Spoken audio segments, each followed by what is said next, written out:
அம்மா தான் தமிழ்நாட்டிலேயே பெண்களுக்கு நல்ல திட்டங்கள்லாம் நிறைவேற்றினவங்க அம்மா தான்.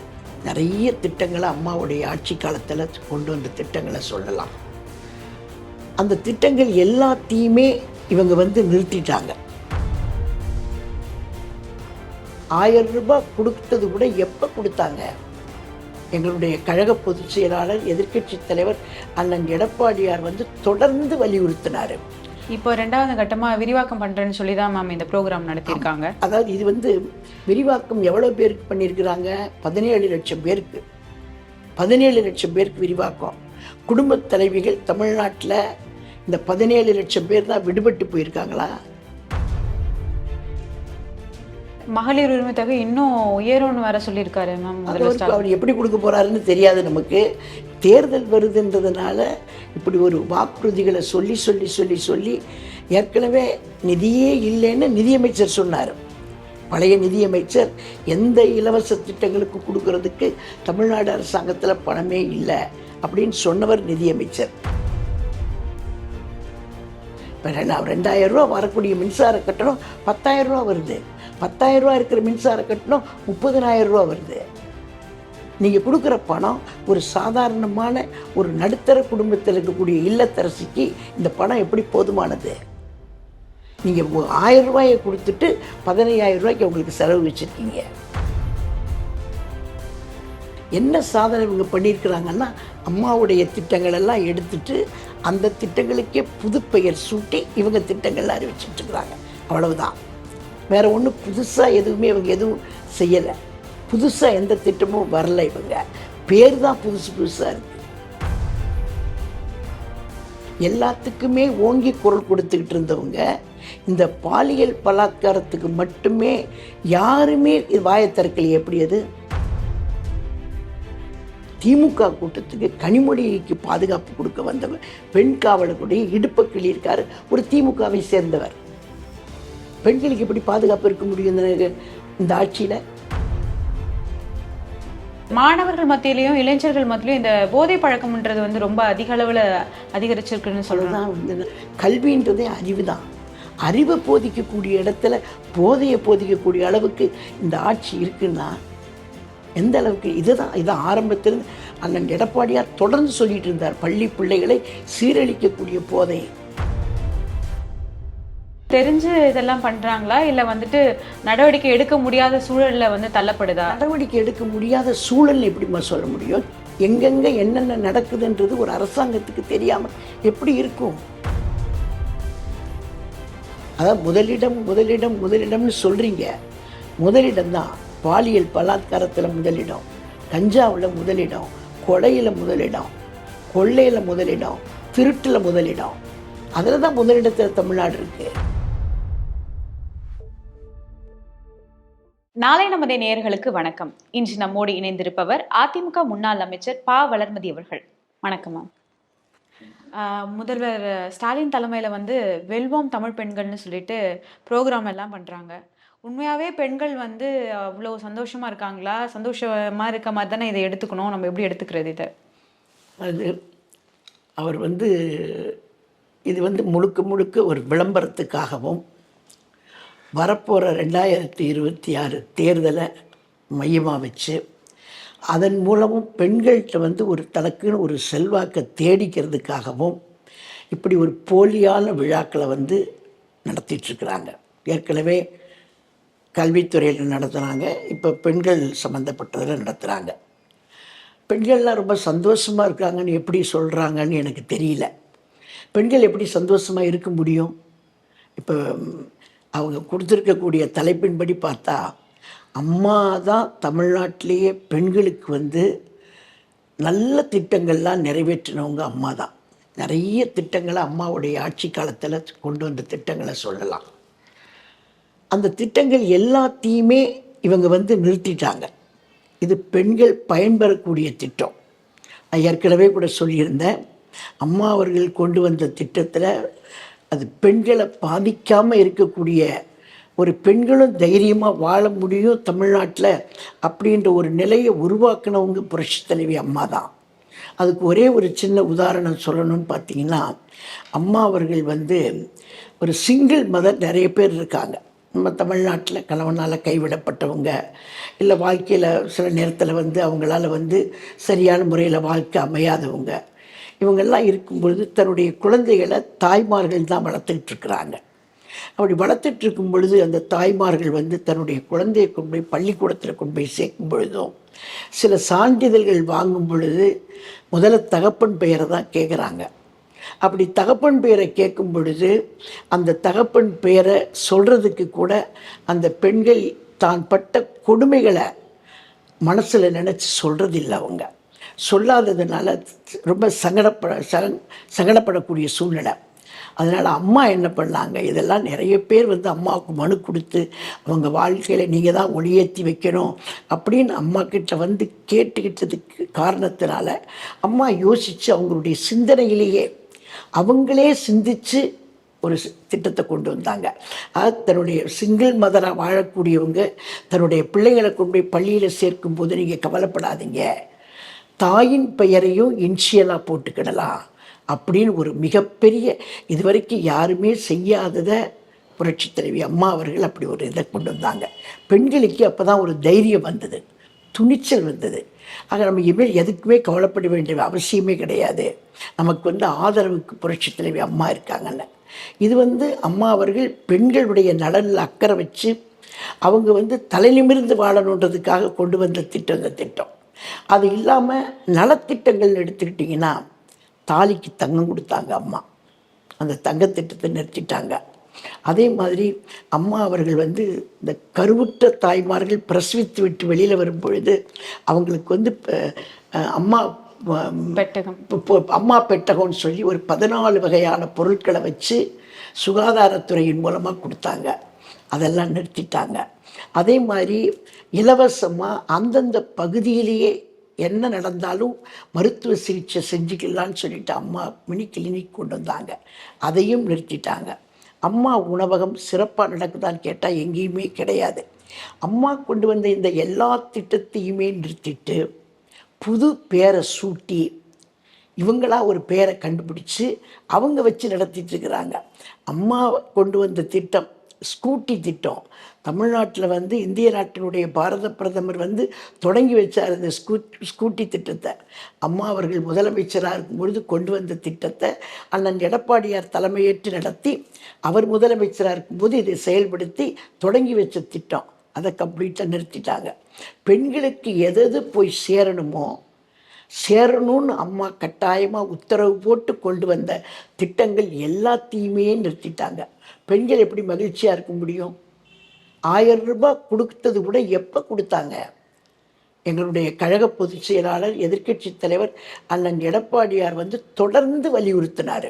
இப்போ 2வது கட்டமாக விரிவாக்கம் பண்ணுறேன்னு சொல்லி தான் மேம் இந்த ப்ரோக்ராம் நடத்தியிருக்காங்க. அதாவது இது வந்து விரிவாக்கம் எவ்வளோ பேருக்கு பண்ணியிருக்கிறாங்க? 17 லட்சம் பேருக்கு. 17 லட்சம் பேருக்கு விரிவாக்கம். குடும்பத் தலைவிகள் தமிழ்நாட்டில் இந்த 17 லட்சம் பேர் தான் விடுபட்டு போயிருக்காங்களா? பெண்கள் வாக்கு தான் அதிகமாக இருக்குது. அப்படி இருக்கும் பொழுது 17 லட்சம் மட்டும் எல்லாத்தையும் மொத்தமாக விரிவாக்கம் முடிஞ்சு போச்சா? அவங்க கொடுத்துருக்கக்கூடிய இந்த கணக்குன்றது வந்து எந்த அடிப்படையில் அவங்க எடுத்திருக்காங்கன்னு நமக்கு தெரியாது. நான் மேடையில் கூட பார்த்தேன், நம்முடைய முதலமைச்சர் அவர்கள் வந்து கொடுக்குறாரு.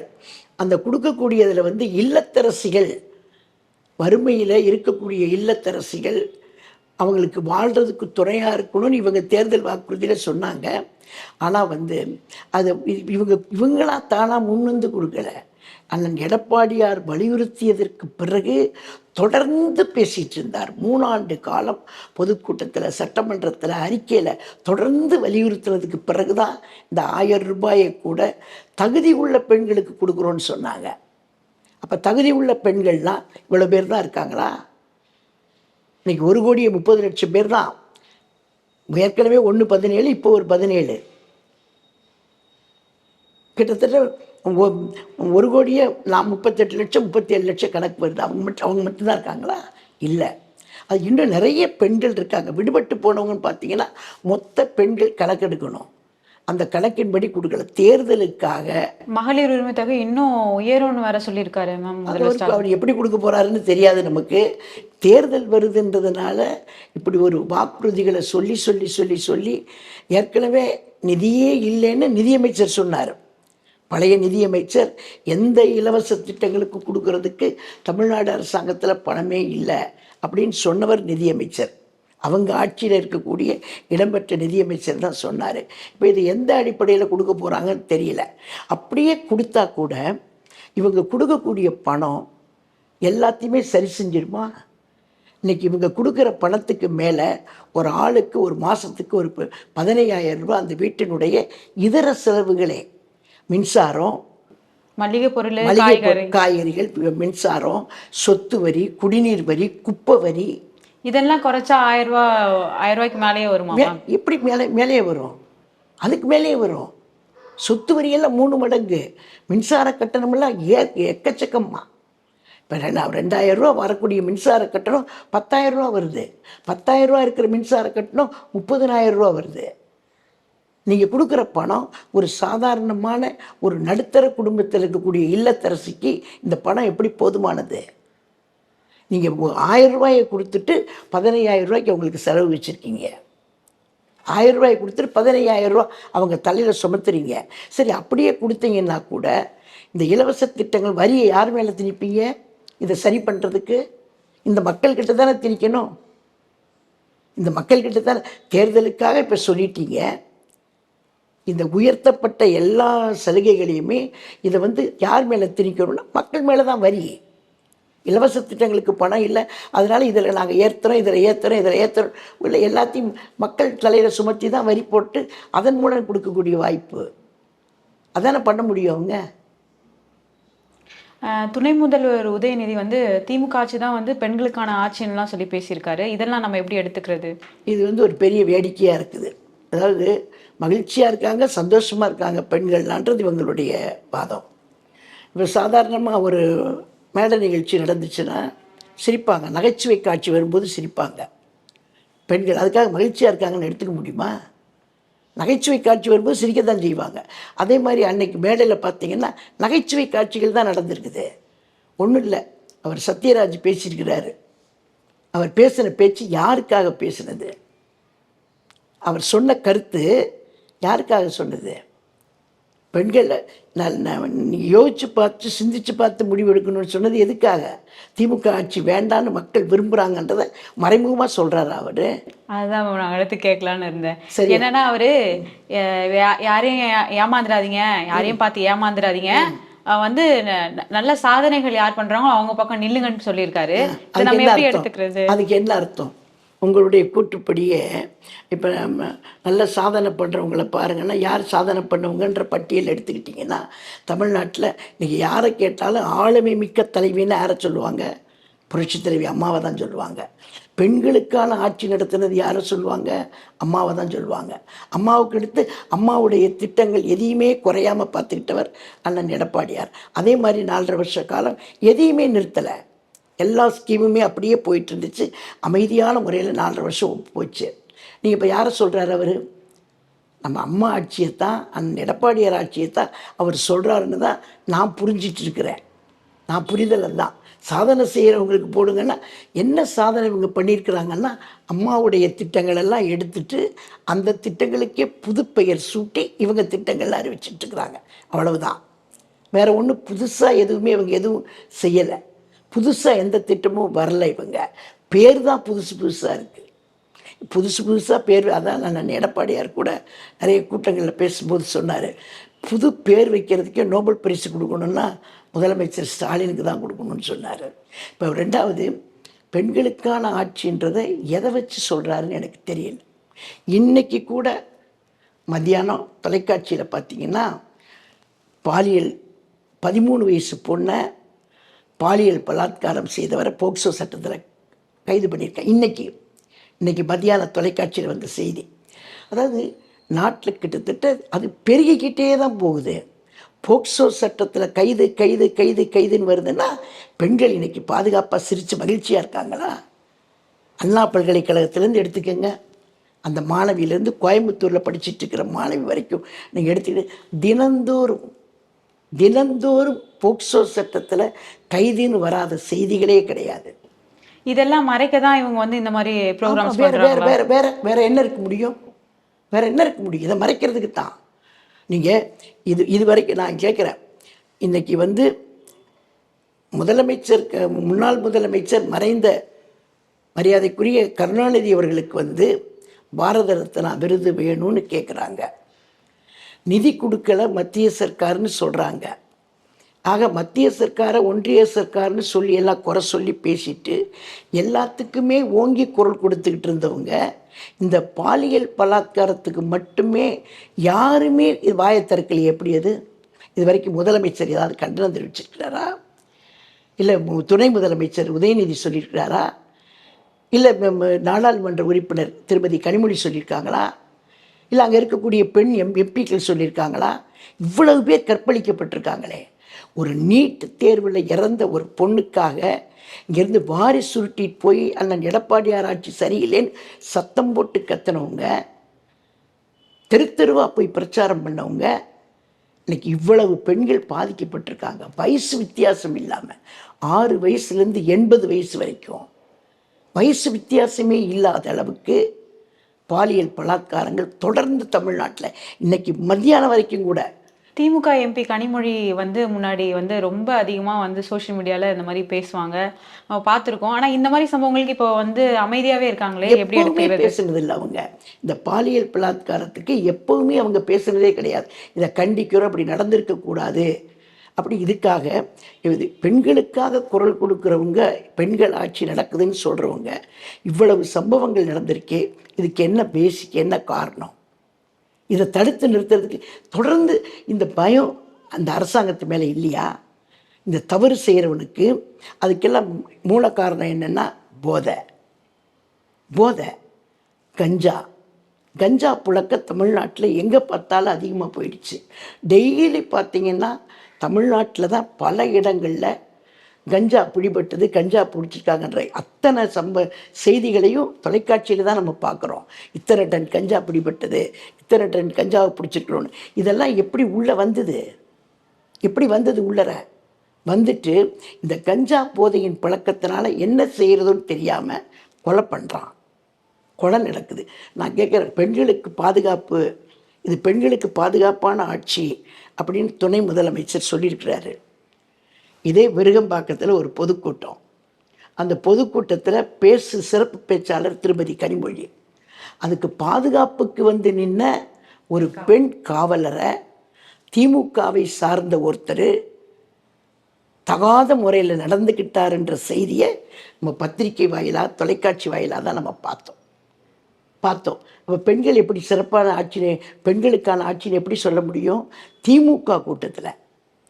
திமுக கூட்டத்துக்கு கனிமொழிக்கு பாதுகாப்பு கொடுக்க வந்தவர் பெண் காவலருடைய இடுப்பை கிள்ளியிருக்காரு ஒரு திமுகவை சேர்ந்தவர். பெண்களுக்கு எப்படி பாதுகாப்பு இருக்க முடியும் இந்த ஆட்சியில்? பெண்களுக்கு பாதுகாப்புன்றதே கிடையாது.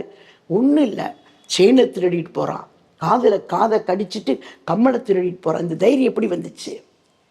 சட்ட ஒழுங்கு சரியா இல்லை. உண்மை குற்றவாளிகளை இவங்க கண்டுபிடிக்கிறதில்ல. காவலர்கள் மேலேயே வந்து வழக்குகள் வருது. இன்னும் காவலர்கள் மேலேயே இந்த மாதிரி தகாத முறையில் நீங்கள் பார்த்தீங்கன்னா உயர் அதிகாரி, ஒரு காவல்துறையில் உயர் நிலையில் இருக்கக்கூடிய அதிகாரி மேலேயே வழக்கு இருக்குது. விழுப்புரத்துலேருந்து வரும்பொழுது ஒரு உயர் பெண் அதிகாரி மேலே தவறான முறையில் நடந்துக்கிட்டு தான் வழக்கு இருக்குது. இன்றைக்கி நடந்துக்கிட்டு இருக்குது அந்த வழக்கு. ஆக பாதுகாப்பு தர வேண்டியவங்க, சட்ட ஒழுங்கை பாதுகாக்கக்கூடியவங்க, பெண்களை தெய்வமாக நினைக்கக்கூடிய நம்முடைய தாய் நாடு, பாரத நாடுன்னு சொல்கிறோம், தாய் நாடுன்னு தான் சொல்கிறோம், தாய் மொழின்னு தான் சொல்கிறோம். அப்படிப்பட்ட தாய்க்கு முக்கியத்துவம் கொடுக்கக்கூடிய இந்த நாட்டில் இவ்வளவு தூரம் பெண்கள் பாதிக்கப்பட்டிருக்காங்க, கற்பு சூறையாடப்பட்டிருக்கிறது, பாலியல் வழக்கு நிறைய நடந்துகிட்டு இருக்குது, போக்சோவில் கைது பண்ணிகிட்டு இருக்கிறாங்க, தொடர்ந்து நடந்துக்கிட்டே இருக்கு. குறைஞ்ச பாடு இல்லையே, குறையவே இல்லையே இது வரைக்கும். அப்போ இது பெண்களுக்கு பாதுகாப்பான ஆட்சியா? இல்லை அவங்களுக்கு பாதுகாப்பான ஆட்சியா? ஆமா. இப்போ வந்து கல்வியில் சிறந்த தமிழ்நாடு, அப்புறம் அறிவு திருவிழா, இப்போ வந்து வெல்லும் தமிழ் பெண்கள், இந்த மாதிரி வந்து ப்ரோகிராம்ஸா நடத்திட்டு இருக்காங்க. மொத்தமா என்னதான் சொல்ல வராங்க? ப்ரோகிராம்ஸ் மட்டுமே நடத்தி நம்ம வந்து வந்து தேர்தல்ல ஜெயிச்சிடலாம் அப்படின்னு ஒரு எண்ணமா? அதாவது இது வந்து ஒரு விளம்பர அரசு. விளம்பரத்துக்காக எல்லாமே விளம்பரம் தான். எது செஞ்சாலுமே ஒரு விளம்பரத்துக்காகவே தான் இந்த இந்த செயல்பாடுகள் எல்லாமே. அது கல்வியில் சிறந்த தமிழ்நாடு, வெல்லும் பெண்கள்னு சொல்லி தலைப்பு கொடுத்துட்டு செய்கிறவங்க, இது எல்லாருமே வந்து விளம்பரத்துக்கு தான். தேர்தல் வருது இல்லையா, 2026 தேர்தல் வருது. அதனால் எதெல்லாம் வந்து விளம்பரத்துக்கு ஒரு பயனுள்ளதோ அதை தான் இன்றைக்கி பண்ணிகிட்டு இருக்காங்களே தவிர, உண்மையிலேயே இது அந்தந்த பொதுமக்களுக்கு போய் சேர்ற மாதிரி, வாக்களித்த மக்களுக்கு போய் சேர்ற மாதிரி எதுவுமே இல்லை. ஒரு நாள் திருவிழா, ஒரு நாள் திருவிழா, அவ்வளவுதான். குறிப்பா நடிகர்களை கூப்பிட்டு பண்ணதால வந்து மக்கள் மத்தியில போய் சேர்ந்துரும் அப்படின்னு நினைக்கிறாங்களா? இல்லை, அது விளம்பரத்துக்கு ஒரு கவர்ச்சியாக இருக்கணும். ஒரு ரொம்ப கவர்ச்சியாக ஒரு பெரிய ஃபங்க்ஷன் மாதிரி நடத்தி அதன் மூலம் வந்து ஒரு பெரிய கவர்ச்சியான ஒரு மக்கள்கிட்ட கொண்டு போய் காட்டிட்டோம்னா அதன் மூலம் மக்களுக்கு நம்மளை ஈஸியாக கொண்டு போய் நம்மளை சேர்த்துருவாங்க அப்படின்னு நினைக்கிறாங்க. அதான் விஷயம். நெல்லையில பார்த்தீங்கன்னா வந்து மாணவிகளே வந்து குடிக்கிற மாதிரியான காணொளிகளெல்லாம் நம்ம பார்க்க முடியுது. குறிப்பா வந்து மாணவர்கள் மத்தியிலயும், இளைஞர்கள் மத்தியிலயும் இந்த போதை பழக்கம்ன்றது வந்து ரொம்ப அதிக அளவுல அதிகரிச்சிருக்குன்னு சொல்றாங்க. அதுதான் வந்து நான் எடப்பாடி அண்ணன் வந்து நம்முடைய சட்டமன்ற எதிர்க்கட்சி தலைவர் இது வந்து 3 வருஷத்துக்கு முன்னாடியே சட்டசபையில் பேசும்போதே சொன்னார். பள்ளிக்கூடங்களில் தான் இது அதிகமான இந்த போதை நடமாட்டம், இப்போ பள்ளி பிள்ளைகளை சீரழிக்கக்கூடிய விதத்தில் இதெல்லாம் நடமாட்டம் இருக்குது, நீங்கள் கண்காணிக்கணும், தடுத்து நிறுத்தணும்ன்று தொடர்ந்து பேசிகிட்டு இருந்தார். இரும்பு காலம் கொண்டு அடக்கம்லாம் சொன்னாங்க. அவங்க சொன்னாங்க 2.0ன்னு சொன்னாங்க இல்லையா. இதெல்லாம் செஞ்சு நாங்கள் வந்து எடுத்து எல்லாம் சரி பண்ணிவிடுவோம், தடுத்து நிறுத்திடுவோம். இன்றைக்கி நெல்லையில் நடந்த சம்பவம் அப்படியே நமக்கு திடுக்கிட செய்யுது. அதுவும் பெண் பிள்ளைகள் வந்து இதுக்கு என்ன காரணம்? இதுக்கு ஒரே காரணம் போதை தான். இது இன்றைக்கி இந்த அளவுக்கு பள்ளிக்கு தான் முதல்ல கொண்டு போய் சேருது, அதுக்கு பிறகு கல்லூரிக்கு வருது, அதுக்கு பிறகு எல்லா இடங்கள்லையும் சர்வசாதாரணமாக நடக்கக்கூடிய போதை கலாச்சாரம். இதை நடவடிக்கை எடுத்திருக்காங்க அந்த பள்ளியில் அந்த படிக்கக்கூடிய பிள்ளைங்கள்ன்றது வேற. இது இப்படியே பரவும்போது ஒரு இடத்துல நடக்கக்கூடிய சம்பவம் அடுத்த இடத்துக்கு பரவும்போது இந்த கல்வியில் வந்து கல்வின்றதே அறிவு தான். அறிவை போதிக்கக்கூடிய இடத்துல போதையை போதிக்கக்கூடிய அளவுக்கு இந்த ஆட்சி இருக்குன்னா எந்த அளவுக்கு? இதை ஆரம்பத்திலிருந்து அண்ணன் எடப்பாடியார் தொடர்ந்து சொல்லிட்டு இருந்தார். பள்ளி பிள்ளைகளை சீரழிக்கக்கூடிய போதை, இதை தடுத்து நிறுத்தணும், இதுக்கு தான் நீங்கள் நடவடிக்கை எடுக்கணும். அவங்களுடைய எதிர்கால வாழ்க்கையே வீணாக போயிடும், அது எதிர்காலத்தை பாதிக்கக்கூடிய விஷயம். தெரிஞ்சு இதெல்லாம் பண்ணுறாங்களா இல்லை வந்துட்டு நடவடிக்கை எடுக்க முடியாத சூழலில் வந்து தள்ளப்படுதா? நடவடிக்கை எடுக்க முடியாத சூழல் எப்படிமா சொல்ல முடியும்? தெரியும் எங்கெங்கே என்னென்ன நடக்குதுன்றது ஒரு அரசாங்கத்துக்கு தெரியாமல் எப்படி இருக்கும்? அதுக்குத்தானே அவங்க உளவுத்துறை வச்சுருக்கிறாங்க. உளவுத்துறைன்னு ஒன்று இருக்குது, அவங்க கொடுப்பாங்க குறிப்புகள், அன்னன்னைக்கு கொடுப்பாங்க. காவல்துறை இருக்காங்க, சட்டம் இருக்குது. இவ்வளவு இருக்கும் பொழுது இதை வந்து நீங்கள் வந்து எப்படி தடுத்து நிறுத்துறதுக்கு முயற்சி எடுக்காமல் இருந்தீங்க? இன்றைக்கி பள்ளிக்கூடத்திலேயே போய் பிள்ளைங்க பாட்டிலை வச்சு சாப்பிடக்கூடிய நிலைமைக்கு வந்திருக்குன்னா இந்த கலாச்சாரம் எவ்வளோ மோசமாக போயிட்டுருக்குன்றத தயவுசெய்து எனக்கு அந்த போதை தான், பாலியல் பலாத்காரத்துக்கு போதை தான் காரணம். கொலை, கொள்ளை, திருட்டு இத்தனையும் நடக்கிறதுக்கு போதை தான் காரணம். எல்லாத்துக்கும் போதை தான் காரணம். இந்த போதையை ஒழிக்கிறதுக்கு முதல்ல கஞ்சாவை ஒழிச்சிட்டு அதுக்கு பிறகு இந்த மது பழக்கன்றது வந்து இன்றைக்கி இந்த அளவுக்கு பரவுனதுக்கு காரணம் இந்த காவல்துறையினுடைய இந்த கையில் வச்சிருக்கக்கூடிய முதலமைச்சர் அவர்கள் வந்து சீரிய முறையில் நடவடிக்கை எடுக்காது தான். நடவடிக்கை எடுக்கணும். இரும்பு கரம் கொண்டு அடக்கணும்னு சொன்னீங்கல்ல, இரும்பு கரம் கொண்டு ஒரு நீட் தேர்வில் இறந்த பொண்ணுக்காக அன்றைக்கி என்னென்னலாம் நீங்கள் பேசுனீங்க, இன்றைக்கி இவ்வளவு சம்பவங்கள் நடந்திருக்குதே. இன்றைக்கி வாயை திறந்துருக்கீங்களா? இவ்வளோ கண்டு காணாமல் இருக்கீங்களே, என்ன அர்த்தம்? நாங்கள் பாலியல் பலாத்காரம் இனிமேல் நடக்கவே நடக்காது, தமிழ்நாட்டில் எந்த பெண்ணுக்கும் வந்து இந்த மாதிரி சம்பவங்கள் நடக்காது அப்படின்னு ஒரு நாளாவது நீங்கள் பேசியிருக்கீங்களா? இல்லை. காரணம் சொல்கிறீங்க, பாதிக்கப்பட்ட பெண் மேலேயே வந்து குற்றம் சொல்கிறாங்க. பாதிக்கப்பட்ட பெண் அவள் வந்து 5-6 பேரால் துன்புறுத்தப்பட்டிருக்கா. அவள் வந்து துடிதுடிச்சிருக்கிறா. காப்பாற்றுறதுக்கு கூட குரல் கொடுத்து கூட காப்பாற்றுறதுக்கு ஆள் கிடையாது. கூட வந்த பையனை அடித்து சின்னபண்ணமாக்கி போட்டிருக்கிறாங்க. அந்த பொண்ணு பாதிக்கப்பட்டு கத்தி கிட்டத்தட்ட ரொம்ப நேரம் கழித்து வந்து காவல்துறை வந்து பார்க்குறாங்க. ஆனால் அந்த பொண்ணு மேலேயே குற்றச்சாட்டுன்னா அப்போ என்ன அர்த்தம்? அப்போ தப்பு செஞ்சவனை எப்படி நீங்கள் பிடிப்பீங்க? அப்போ காப்பாற்றுறதுக்கு அரசாங்கம் இருக்குல்ல.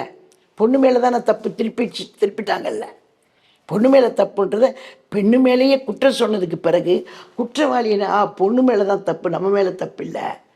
அப்போ சட்டம் வேறு மாதிரி தானே போகும். நம்ம மேலே இந்த பயம் வந்து குற்றம் செய்கிறவனுக்கு இல்லாத போயிடுச்சு. இந்த அரசாங்கம் காப்பாற்றும் அப்படின்ற அளவுக்கு வந்து அந்த குற்றவாளிகளுக்கெல்லாம் ஒரு நம்பிக்கை வந்துருச்சு. அதனால தான் ரொம்ப சர்வசாதாரணமாக நாடாளுமன்ற உறுப்பினருடைய வீட்டிலையே போய் 80 பவுன் நகையை திருடிட்டு போகிறான் ஒருத்தன். முதலமைச்சர் பத்திரிகையில் செய்தி வருது 4 நாளைக்கு முன்னாடி.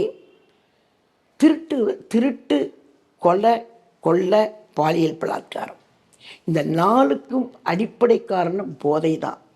இந்த போதையை ஒழிக்கிறதுக்கு இவங்க தீவிரமாக இந்த அரசாங்கம் நடவடிக்கை எடுக்கலைன்னா இந்த மாதிரி சம்பவங்களை தடுத்து நிறுத்த முடியாது. பெண்கள் எப்படி மகிழ்ச்சியாக இருக்க முடியும்? கள்ளச்சாராயம் குடித்து அத்தனை பேர் இறந்தாங்க. அத்தனை பேருடைய பெண்கள்லாம் விதவையாகி நிற்கிறாங்க ரோட்டில். அதுக்கு என்ன காரணம்? கள்ளக்குறிச்சியில் நடந்த சம்பவத்துக்கு 68 பேர் இறந்தாங்க. 68 பேர் இறந்தாங்கன்னா 68 பேருடைய மனைவிமார்களுடைய கதி என்ன? இன்னைக்கு குழந்தைகளுடைய கதி என்ன? இதெல்லாம் நடந்தது. இது போதை தான். இது வரைக்கும் நீங்கள் வந்து இதையெல்லாம் தடுத்து நிறுத்துறதுக்கு இந்த அரசாங்கம் கடுமையான நடவடிக்கை எடுத்திருக்காங்களா? இல்லை. இவங்க வந்து குற்றம் சொல்கிறது,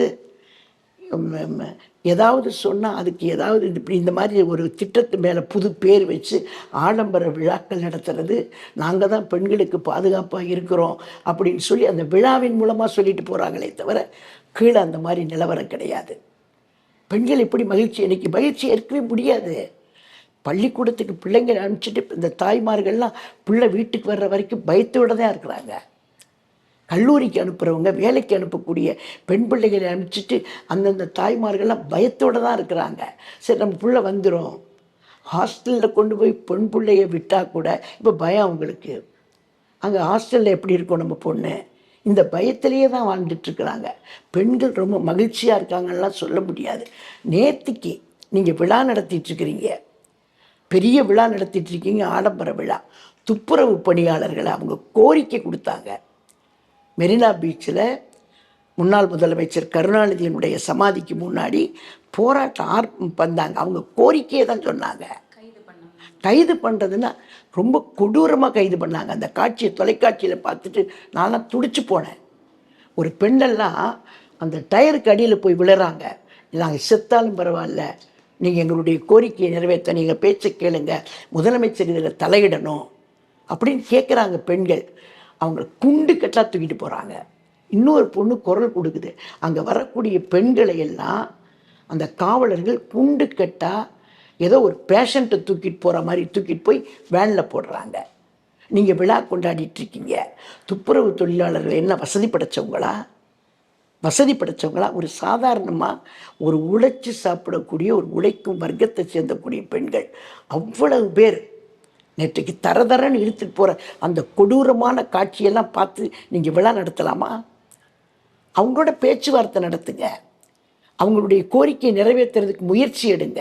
இல்லை முயற்சி எடுப்போன்னாது சொல்லுங்க. அதுக்கு எந்த விதமான முன்னுரிமை வராமல் அவ்வளவு பேர் நேற்று கிட்டத்தட்ட 100 பேருக்கு மேலே தரதரன்னு இழுத்துட்டு போகிறதும், அவங்கள ஒரு ஆர்ப்பாட்டத்தில் வந்து கலந்துக்கிட்டாங்கன்றதுக்காக அவ்வளோ கொடூரமாக நடந்துக்குவாங்க. காவல்துறை நடந்துக்கிட்ட விதம் ரொம்ப மோசமான விதம். அவ்வளோ மோசமாக நீங்கள் விழா நடத்துறீங்க. பெண்கள்லாம் அழுதுகிட்டு சாப விட்டுட்டு இந்த மாதிரி எங்களை இவ்வளோ கொடுமைப்படுத்துறீங்களே, எங்கள் கோரிக்கையை கேட்க மாட்டேன்றீங்க குரல் கொடுத்துட்டு போகிறவங்கள அழ விட்டுட்டு கதற விட்டுட்டு நீங்கள் எங்கள் மகிழ்ச்சியாக இருக்கிறாங்க. பெண்கள்லாம் எப்படியா மகிழ்ச்சியாக இருக்காங்க? கடைசியாக வந்து நிறைவா இல்லை நடுவுலையான்னு தெரியல, இந்த அச்சம் அச்சமில்லை பாட்டெல்லாம் போட்டாங்க. அச்சம் அச்சமில்லை ஏதோ விடுதலை அப்போ வந்து நம்ம பெண்கள் வந்து ரொம்ப சுதந்திரமா இருந்த மாரிலாம் போட்டாங்க. அவ்ளோ இதுவா மோசமான இதுலயா இருக்காங்க? இல்ல வந்து முன்னேற்றமே அடையாத அளவுக்கா நம்ம தமிழ்நாடு இருக்கு? அது பெண்கள் வந்து முன்னேற்றம் அடையிறதுக்கு இன்னைக்கு நிறைய அரசாங்கம் வந்து அவங்களுக்கு முட்டுக்கட்டை தான் நடந்துகிட்ருக்குது. அம்மாவுடைய முதலமைச்சராக இருந்தாங்க, ஆனால் எடப்பாடியார் முதலமைச்சராக இருந்தாங்க. அப்போ இருந்த சுதந்திரம் இப்போ இல்லை பெண்களுக்கு. அன்னைக்கு வந்து பெண்கள் எல்லாருமே தலை நிமிர்ந்து நடக்கணும்னு அம்மா அவர்கள் ஒவ்வொன்றையும் பார்த்து பார்த்து பார்த்து பார்த்து தான் சலுகைகளை அறிவித்தாங்க. சும்மா ஏதோ நம்ம அறிவிக்கலை, ஒவ்வொன்றையும் யோசித்து சிந்தித்து பார்த்து தான் பண்ணாங்க. இன்றைக்கி அது மாதிரி இருக்கா? இன்றைக்கி இருக்கா? இல்லை, எதுவுமே இல்லை.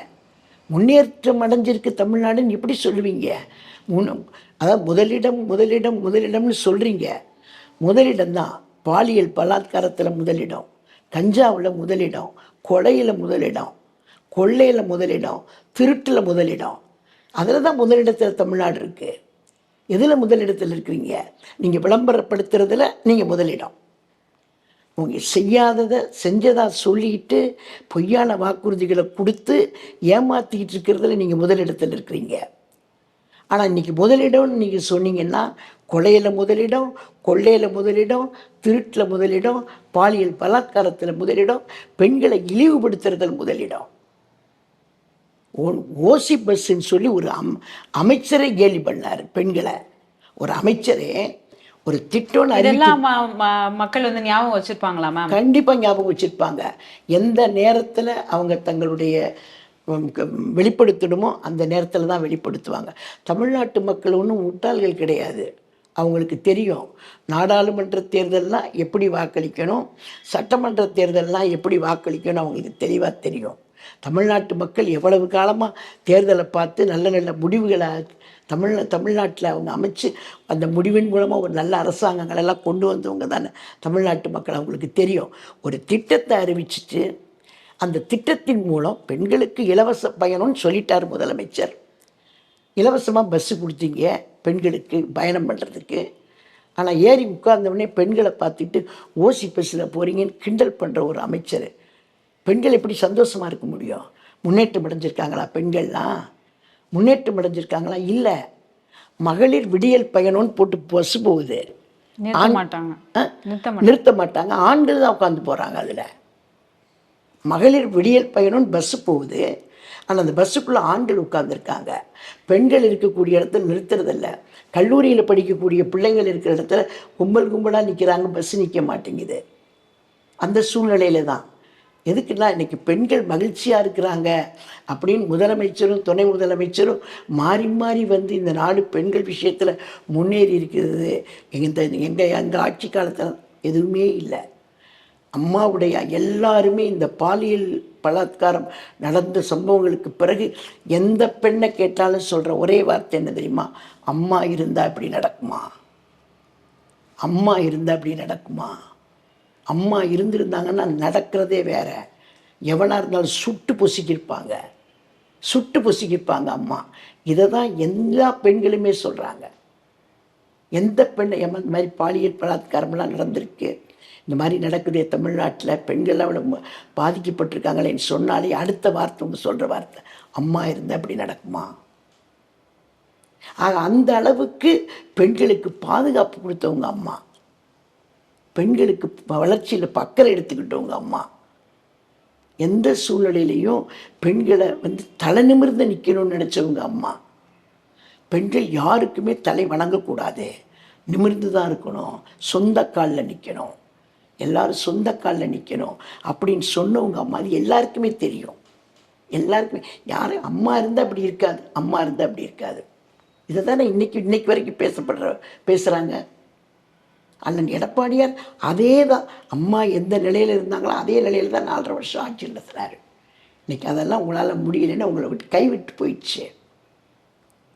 சட்ட ஒழுங்கை காப்பாற்ற முடியலை, இந்த மாதிரி குற்றங்களை தடுக்க முடியலை, குற்றவாளிகளுக்கு தண்டனைகள் கொடுக்க முடியலை. இந்த மாதிரி நிறைய சம்பவங்கள் வந்து இன்றைக்கி மகளிரை பாதிக்கக்கூடிய விஷயங்கள் தான் இன்றைக்கி தமிழ்நாட்டில் வந்து நடந்துகிட்ருக்குது. இவங்க விழா நடத்தி போர்வை போத்துறாங்க. கீழெல்லாம் குற்றவாளிகள், குற்றங்கள், தடுக்க முடியாத சம்பவங்கள். ஆனால் அந்த விளம்பர விழாக்கள் நடத்தி போர்வையால் மூடுறாங்க. குற்றமெல்லாம் வெளியில் தெரியாத அளவுக்கு போர்வையால் மூடுறாங்க, அவ்வளவுதான். பல்வேறு கருத்துக்களை பகிர்ந்து கொண்டமைக்கு நன்றி மேம்.